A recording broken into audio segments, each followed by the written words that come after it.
사도행전 1장 21절부터입니다. 저와 함께 한 절씩 교독하시겠습니다.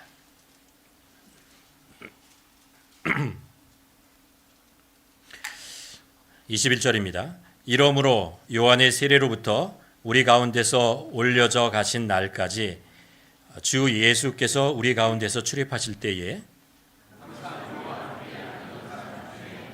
하나를 세워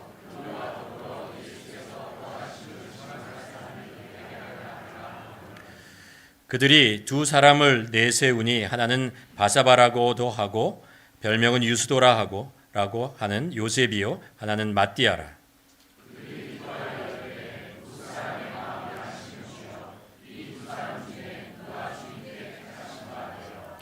봉사와 및 사도의 직무를 대신할 자들인지를 보이시옵소서. 유다는 이 직무를 버리고 제 곳으로 갔나이다 하고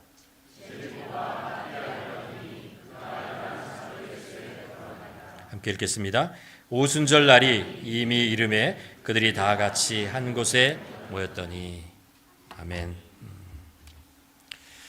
지난주에 우리가 부활절 함께 보냈습니다. 오늘 본문에 보면 예수님께서 이제 십자가에 못 박혀 죽으시고 그리고 부활하시죠. 그렇죠? 부활하신 후에 제자들과 함께 계시다가 하나님 아버지께로 돌아가 승천하십니다. 그게 이제 사도행전 1장 1절부터 이제 쭉 나오는 말씀이죠. 근데 이제 예수님께서 승천하신 후에 사도행전을 보면 중요한 사건이 하나 나옵니다. 그 사건이 뭐냐 하면 2장부터 시작하는 성령 강림이죠. 성령 강림을 통해서 성령님께서 제자들에게 임하고 그것을 통해서 이제 제자들이 용기와 하나님의 능력을 덧입고 이제 복음을 전하는 그런 이야기들이 이제 사도행전을 통해서 쭉 이제 전개돼 나가는 것을 볼 수 있습니다. 근데 이제 성경을 가만 보면요, 그 예수 그리스도의 부활 그리고 승천 그리고 성령이 임하시는 그 사건 중간에 한 가지 이야기를 우리들에게 전해주고 있습니다. 이야기가 뭐냐하면 제자들이 그 당시 있던 이제 제자들이 모였습니다. 다락방에서 모여서 120문도가 같이 모여서 기도를 하고 성령 강림을 기다리는 그 시간이었는데 기다리면서 그들이 어떤 일을 하냐 하면요, 사도 예수님의 제자 12번째 제자를 뽑는 일을 해 선택하는 일을 합니다. 그렇죠? 우리가 아는 대로 예수님께서 12명의 제자를 특별히 뽑으셨잖아요. 물론 그 외에도 많은 예수님을 따르는 제자들이 많이 있었습니다. 근데 그 중에서 특별히 12를 택하여 예수님께서 세우셨다는 것을 압니다. 근데 그 중에서 이제 가룟 유다가 예수님을 배반하죠. 예수님을 팔고 예수님의 제자로서 이제 나가게 됩니다.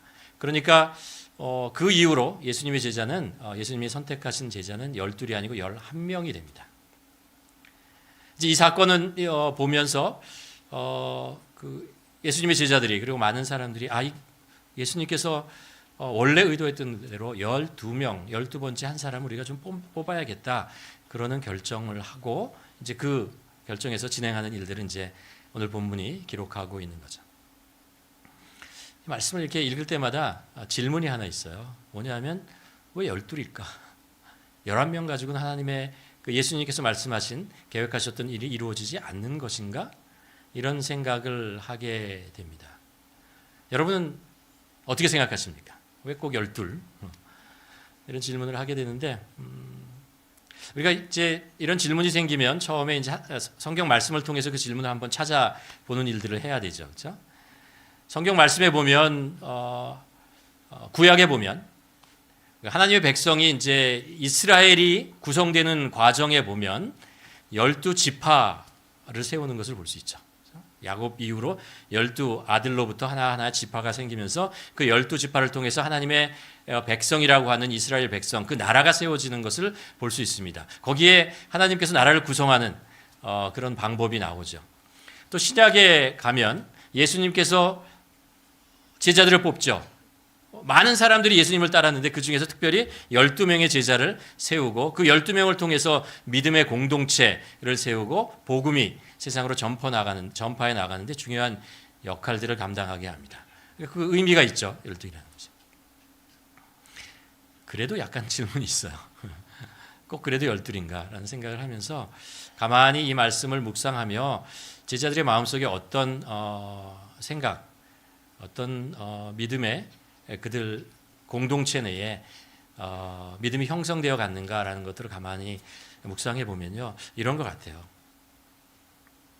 그들의 마음속에는 이제 예수님께서 십자가에 못 박혀 죽으시고 부활하시고 그리고 많은 말씀을 하시고 그 제자들에게 사명을 주시잖아요. 사명을 주십니다. 너희가 예루살렘과 온 유다와 사마리아와 땅끝까지 이르러 내 증인이리라 라는 사명을 받습니다. 예수님께서 그들에게 원하는 것이라는 것을 알고 그 안에서 공동체를 이루어 가죠. 그 공동체를 통해서 그 일을 주님께서 원하신다는 것을 압니다. 그러면서 그들 마음속에서는 이 공동체가 주님의 뜻에 의해서 주님의 뜻대로 운영되는 그런 공동체가 되기를 원한다라는 그런 마음이 이들 제자들에게 강하게 있었던 것 같습니다. 그래서 원래 예수님께서 원하셨던 12제자를 우리가 세우자. 이것이 하나님의 뜻이 주님의 뜻이었고 우리가 그대로 이 일들을 감당하자라는 그들 120명의 어떤 믿음의 고백들 이런 것이 있었는 것 같습니다. 왜 제가 이런 생각을 하게 되냐 하면요.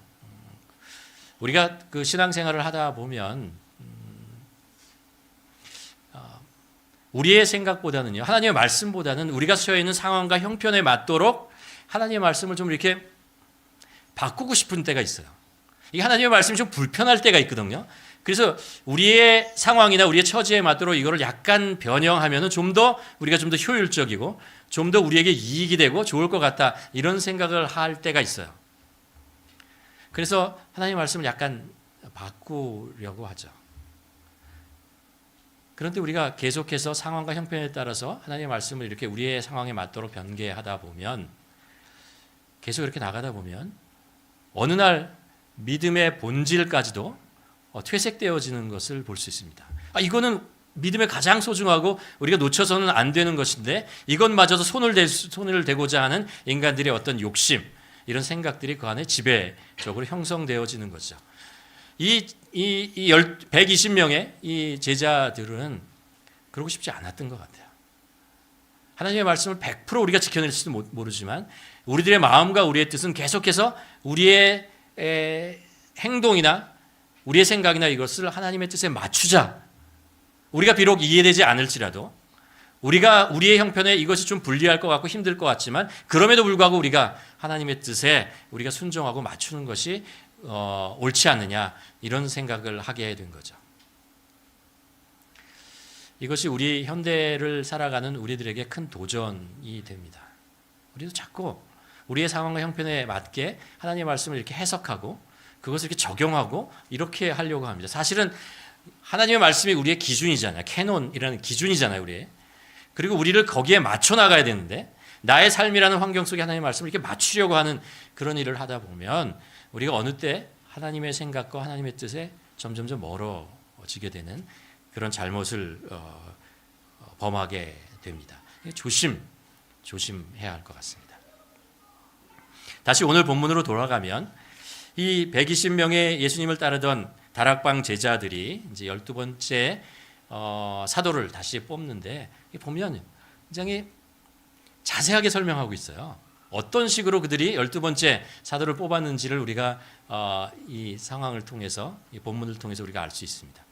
처음에요. 어떻게 했냐면요. 사도행전 1장 21절 22절에 보면 이렇게 이야기를 합니다. 요한의 세례로부터 우리 가운데서 올려져 가실 날까지 주 예수께서 우리 가운데 출입하실 때에 항상 우리와 함께 다니던 자들 중에 선택하자. 요한의 세례가 뭐죠? 예수님께서 공생애를 시작할 때잖아요. 그때부터 시작해서 예수님께서 부활하시고 하나님께로 돌아가신 그때까지 꾸준히 계속해서 그 예수님과 함께하고 제자들과 이 그룹 속에 함께 있던 그 사람들 중에 선택하자라는 것입니다. 그러니까 우리가 신앙생활에 중요한 것이 꾸준함이라는 것을 알 수 있습니다. 이렇게 앞으로 나설 수도 있고 뒤로 갈 수 있지만 계속 꾸준하게 신앙생활하고 꾸준하게 예배드리고 꾸준하게 기도하고 이러는 거 있잖아요. 이런 것이 공동체 굉장히 중요한 덕목이라는 것을 우리가 보게 됩니다. 그리고 나서 그들이 왜 우리가 이 사도 12번째 사도를 우리가 선택해야 하느냐 목적을 분명하게 얘기를 합니다. 22절 하반부에 보면요. 우리와 더불어 예수께서 부활하심을 증명할 사람이 되어야 증언할 사람이 되어야 한다. 그리고 25절에 보면 봉사 및 사도의 직무를 대신할 자라는 거죠. 무슨 말씀인지 알겠죠, 그렇죠? 이건 사실 예수님의 제자들이 모두가 가지고 있던 생각이에요. 우리가 예수님께서 제자들에게 그 예루살렘과 온 유다와 사마리아 땅 끝까지 이뤄 내 증인이 되리라 하는 그 말씀이 우리 모두의 하나님께서 우리에게 주신 사명이라는 것을 알고 있었어요. 그 일을 감당하기 위해서 우리가 그 사도를 뽑고 그 일을 감당할 우리를 리드할 사람들을 세워야겠다라는 생각을 하게 만드는 거죠. 그렇죠? 우리 모두의 중요한 일입니다. 어떻게 하면 우리가 우리 삶 속에서 예수 그리스도를 증거할 수 있는가? 우리 개인뿐만 아니라 공동체가 어떻게 예수 그리스도를 드러낼 것인가?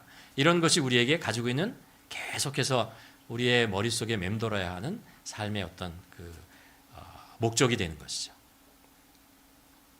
그리고 나서 그들이 두 명을 선택합니다. 23절에 보면 그들이 두 사람을 내세우니 하나는 바사바라고도 하고 별명은 유스도라고 하는 요셉이요. 한 사람은 마띠아라는 사람을 선택을 합니다. 그 많은 사람들 중에 있잖아요. 120명 중에 두 명을 이제 선택을 합니다. 그리고 이제 뭐를 했을까요? 기도를 합니다. 기도를 합니다. 보세요. 24절과 25절에 보면 그들이 기도하여 이르되 라고 얘기를 합니다. 무사람의 마음을 아시는 주여 이 두 사람 중에 누가 주님께 택하신 바 되어 봉사와 및 사도의 직분을 대신할 자이십니다. 이런 이야기를 기도로 하는. 이제 하나님의 뜻이 중요하다는 거죠. 하나님이 어떤 사람을 우리 주위에 이 사도로서 선택하기를 원하십니까? 라는 거죠. 이 기도를 드리면서 그리고 나서 이제 마지막에 제비 뽑기를 합니다. 제비 뽑기를 하죠. 제비 뽑기가 뭐죠? 제가 어렸을 때 제비 뽑기가 뭔지 몰랐어요. 제비를 뽑아? 이런 생각을 하면서 어떻게 뽑는 거지? 제비는 잡아야지 뭐 이런 생각을 했었는데 그렇죠? 이렇게 둘 중에 한 명을 이렇게 뽑는 거예요. 이게 이 의도에 하나님이 선택해 주세요 이런 거죠. 우리는 우리 주위에 우리 나름대로 있잖아요. 나름대로 어떤 기준을 세워서 기도하면서 그 사람을 세웠습니다. 그렇죠? 두 사람을. 그러나 최종적인 결정은 우리에게 있지 않고 하나님에게 있습니다. 하나님의 뜻이 더 중요합니다. 라고 하나님께 모든 것을 맡기는 것이라는 것을 알 수 있습니다. 또 성경에서 보면 어떤 직분을 맡던 꼭 필요한 어떤 공통된 기준을 얘기하는 것이 있어요. 어디냐면 이제 사도행전 6장에 가면 이제 성령 강림이라고 복음을 전하고 교회들이 막 성장을 3,000명 뭐 이렇게 성장하면서 예루살렘 교회가 커져갑니다. 그럴 때 그 중에서 이제 교회 내에 힘들고 어려운 사람들 초대 그 당시의 교인들은 대부분 참 어렵게 살았어요. 예루살렘이나 이 땅에서 참 어렵게 사는 사람들이 많이 교회로 모여들었습니다. 그러니까 그들을 도와줘야 되는 일들이 굉장히 큰 일이었습니다. 구제라고 하는 것이 큰 일이었고 그래서 이 구제를 담당할 7명 나중에 뭐 집사라고 얘기하는데 이 사람들을 선택을 하는 거죠. 그러면서 어떤 사람을 선택하냐 하면요. 6장 3절에 보면 이렇게 나옵니다. 형제들아 너희 가운데서 성령과 지혜가 충만하여 칭찬받는 자 7을 택하라. 우리가 그 일을 그들에게 맡기리라 라는 이야기를 합니다. 성령과 지혜가 충만하다는 게 뭐죠? 성령 충만하다는 것이 무엇입니까?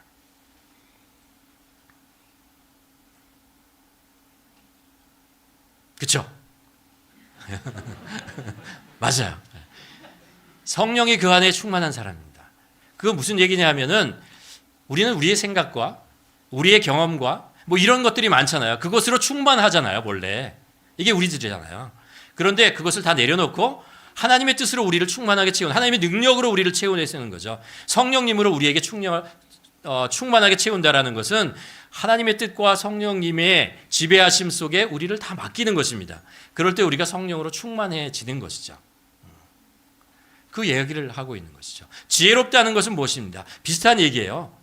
누가 지혜로운 사람이냐? 성경이 뭐라고 얘기하죠? 하나님을 경외하는 자라고 얘기합니다. 무슨 뜻이에요?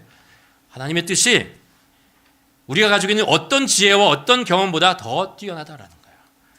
무엇이 하나님의 뜻이고 무엇이 하나님의 말씀이고 의도인가를 그것을 계속해서 집중하고 그것을 바라보고 그것을 캐치하려고 하는 사람, 그 사람이죠. 그런 사람을 선택해야 되겠다라고 합니다. 두 번째는 뭐라고 얘기를 하냐면 많은 사람으로부터 칭찬을 받는 사람이라는 거예요. 무슨 얘기입니까? 성품에 대한 이야기를 하고 있는 거예요. 성품. 갈라디아서 5장에서 얘기한 것처럼 성령의 열매라고 하는 거, 성령이 우리 안에서 열매 맺어가는 것 있잖아요. 그게 성품이라는 거잖아요.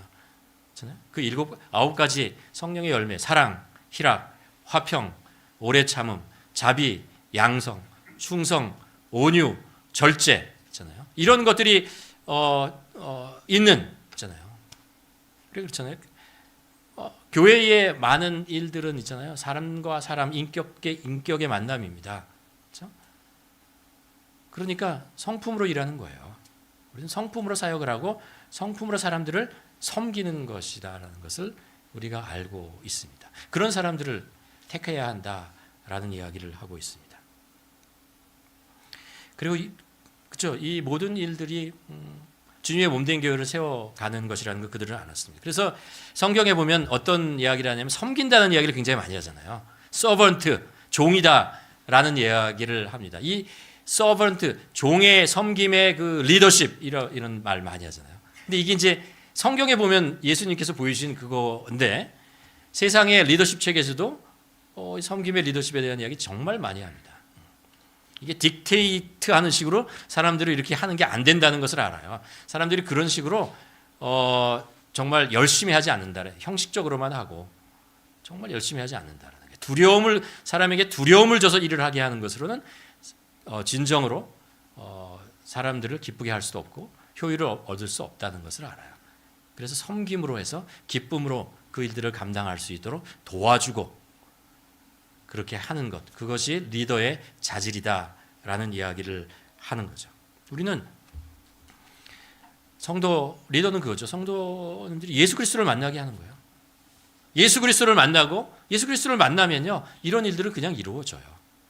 예수 그리스도를 만나고 예수 그리스도를 배우고 예수 그리스도로 자기 삶을 채우고 예수 그리스도와 동행을 하면 이런 일들은 그냥 이루어질 수밖에 없어요. 왜냐하면 예수님께서 그렇게 하셨으니까. 예수님 우리는 따라가는 사람이고 우리는 예수 그리스도를 흉내내는 사람입니다.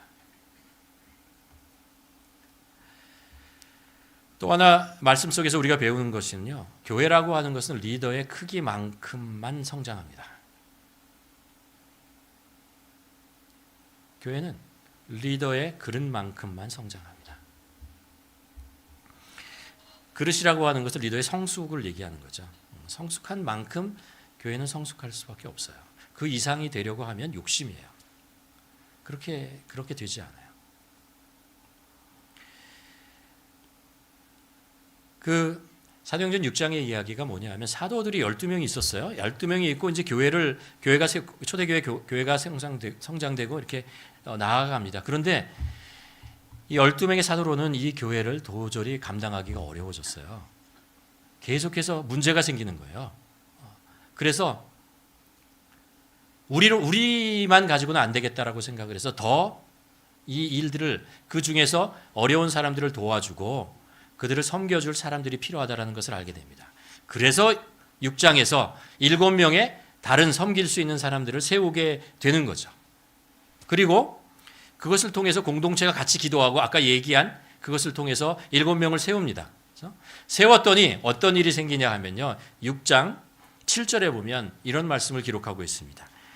하나님의 말씀이 점점 왕성하며 예루살렘에 있는 제자들의 수가 더 심히 많아지고 허다한 사람들이 모여들었다라고 합니다.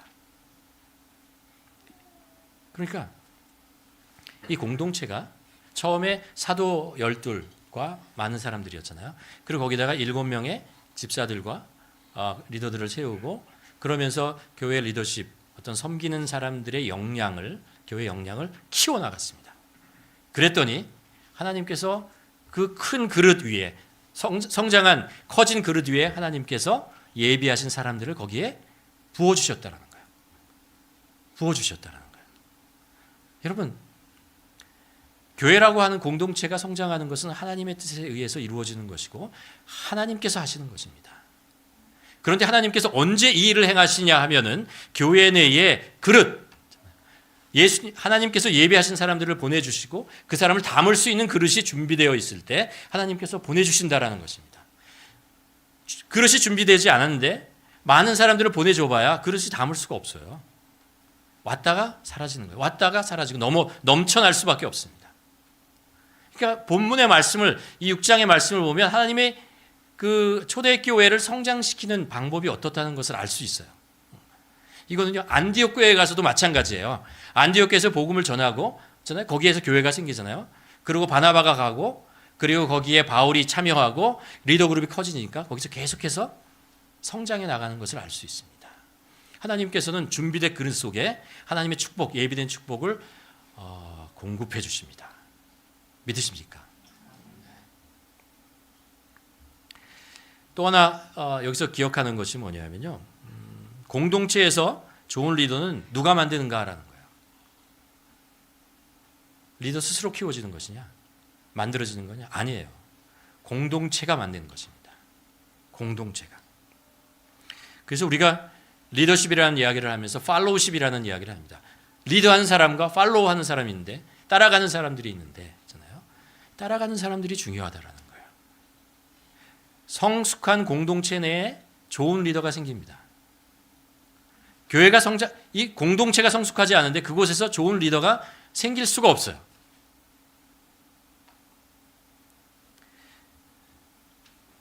그래서 오늘 사도행전 6장 3절에 다시 읽어보면요, 이런 이야기를 해요. 형제들아, 너희 가운데서 성령과 지혜가 충만하여 칭찬받는 사람 7을 택하라고 그랬어요. 어디서요? 너희 가운데서요. 그 가운데서, 다른 데서 데려오는 게 아니에요. 다른 데서 뽑아와서 리더를 세우는 것이 아니고 그 공동체 안에 있는 사람들 중에서 뽑는 것입니다. 그러니까 그 공동체가 성숙하고 그 공동체가 믿음의 공동체가 돼야, 성령과 지혜가 충만한 공동체가 돼야 그 안에서 성령과 충만한, 그 지혜가 충만한 사람, 그 안에서 세워진다는 것입니다. 그래서 공동체 모두가 이 리더를 서포트하는 거죠. 서포트라는 게 뭐예요? 도와준다는 얘기죠. 그리고 또 무슨 뜻이죠? 밑에서 받쳐준다는 얘기죠.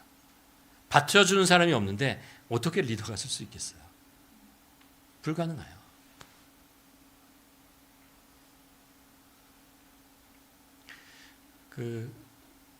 요즘 저희 교회를 오시는 분은 얘기를 조심해서 해야 되니까 다시 좀 생각하고 얘기할게요. 요즘 오시는 분은 여기서 설교하는 제가 이거 조심해야 되는데 괜찮은 사람이라고 생각하셔서 오시는 분이 많을 것 같은데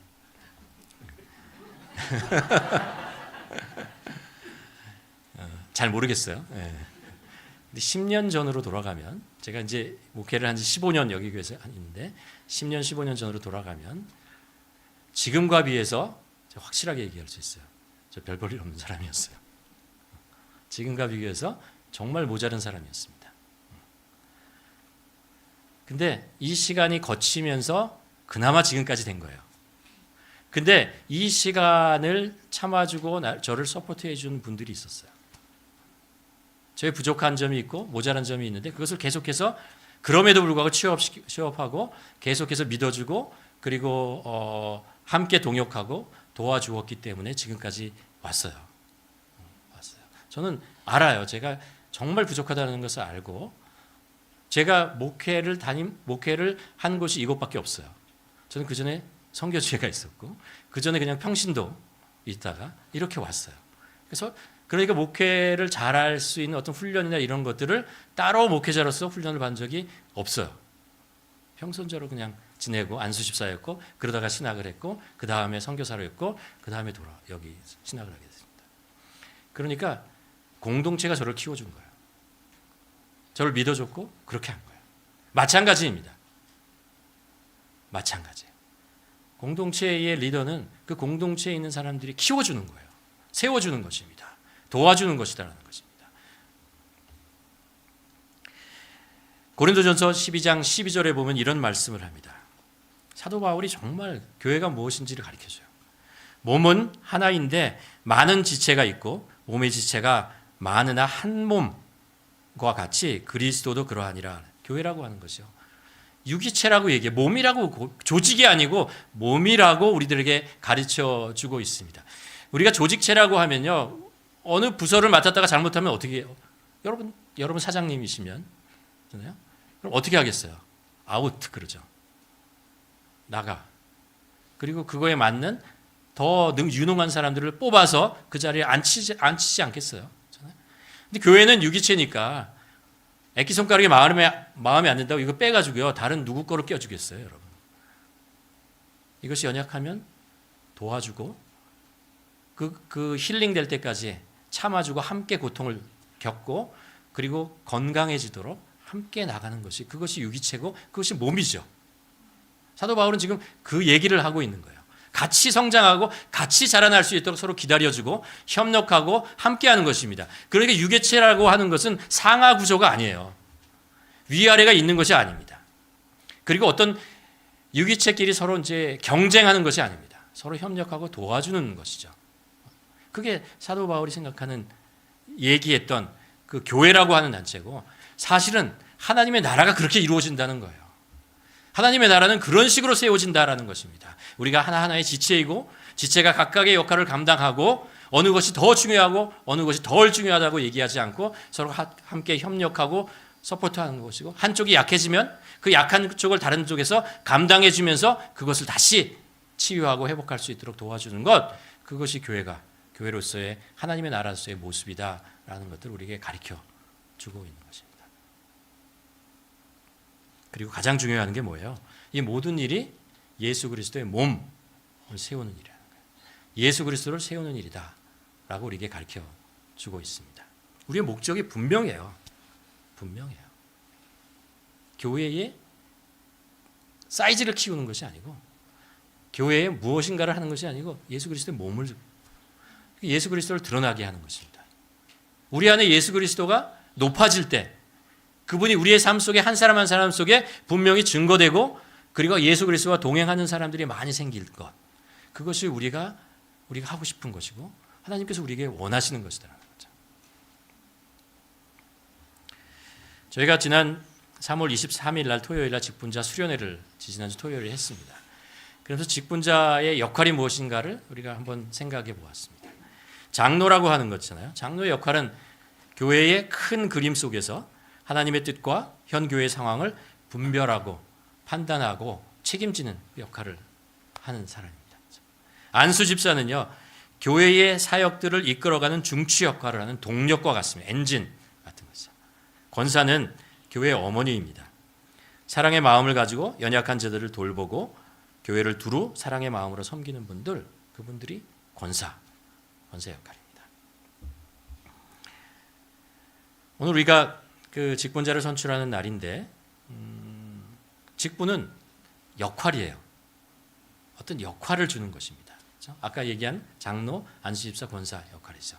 사도의 역할, 성경에서 나오는, 그리고 구제의 역할을 했던 그 집사들의 역할, 뭐 이런 일들을 하기 위해서 뽑는 것입니다. 여러분, 우리가 지난주에 제가 잠깐 언급했지만, 가족이 함께 밴을 타고 캠핑을 가면 있잖아요, 누군가가 운전을 해야 됩니다. 그렇죠? 또 어떤 사람은 가서 텐트를 쳐야 되고, 있잖아요, 가족 중에 한 사람이, 그리고 불을 지펴야 되고 음식을 준비해야 되고, 뭐 이런 일들을 각각 해야죠. 한 사람이 다 할 수 없는 거 아니에요. 그런 역할들을 감당하도록 하는 것이라는 것입니다. 그래서 우리는 유기체이신 예수 그리스도의 몸을 세우는 사람들이죠. 그래서 교회는 작은 일, 교회의 많은 일들을 잘게 쪼가서 많은 인들이 함께 하는 것, 그것이 중요합니다. 마지막으로 한 가지 더 말씀드린요. 직분은요, 일을 하기 위해서만 뽑는 게 아니에요. 직분이라고 하는 것은요, 우리의 신앙이 성장할 수 있는 기회입니다. 기회입니다. 왜냐하면 신앙이라고 하는 것은요, 섬김의 현장이 있을 때 더 많이 성장합니다. 섬기는 어떤 현장, 이런 것들, 이랬을 때 더 성장합니다.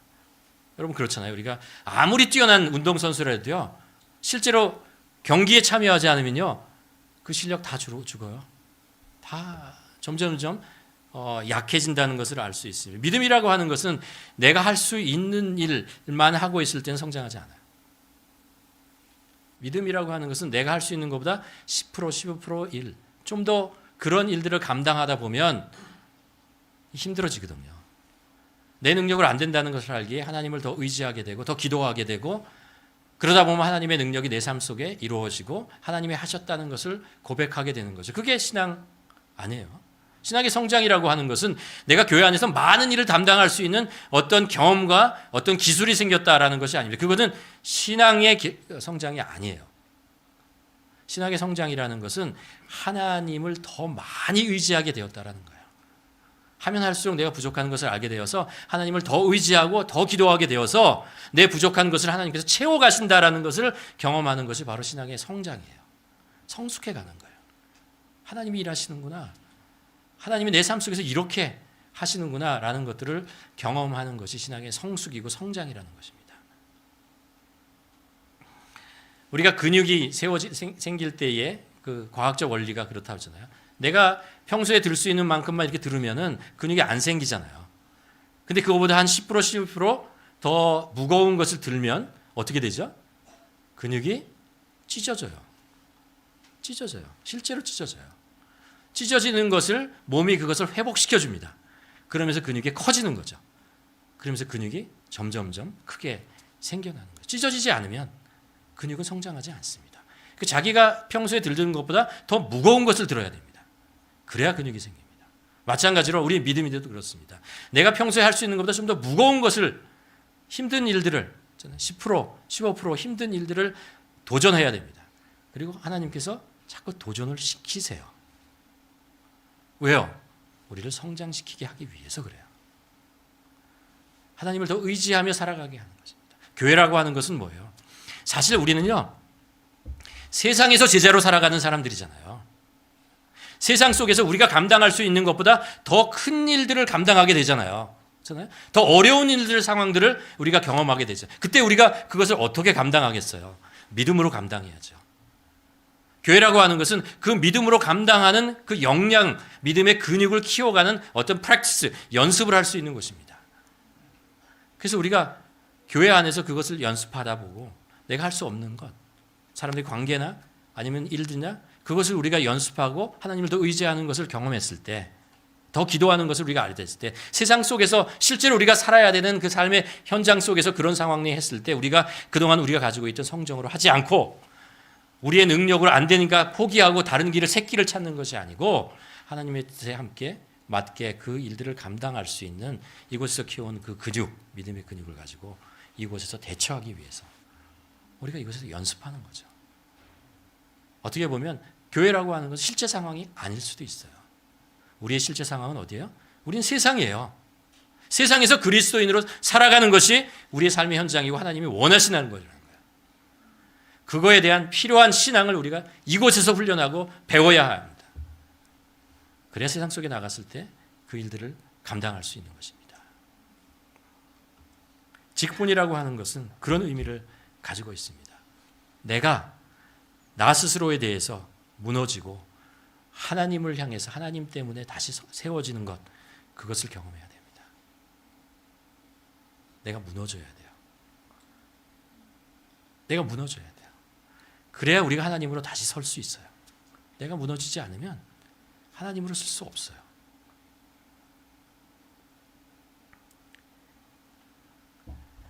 어제 토요일 기도회 마지막 기도회를 마치고 개인 기도를 막 할 때 어떤 분이 기도하는 소리가 제 귀에 들렸습니다.